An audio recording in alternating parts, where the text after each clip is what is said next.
Hi, good morning. అందరూ ఎలా ఉన్నారు? నాకైతే ఒంట్లో అసలు ఏం బాగాలేదు. నైట్ అంతా అస్సలు నిద్ర లేదు. చాలా కష్టంగా ఉంది. 8 మంత్లో నాకైతే చాలా ఇబ్బంది అయితే ఎక్కువ అయిపోతుంది.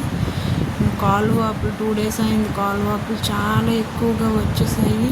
ఇంకా కర్ర ముక్కల్లో అస్సలు వంగడం లేదు. కాళ్ళు పీకేస్తున్నాయి.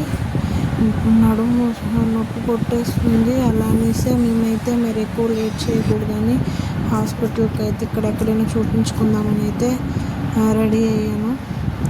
వచ్చేటప్పటికి ఏ టైం అవుద్దో ఏంటో అని ఇలానే అయితే ఫుడ్ అయితే కొంచెం తీసుకుంటున్నాను. ఆకలితో ఉండకూడదు కదా.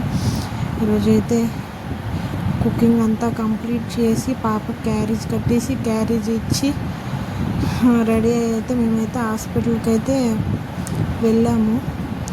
ఏం జరిగింది అనేది నేను నెక్స్ట్ వీడియోలో అయితే మీతో షేర్ చేసుకుంటాను.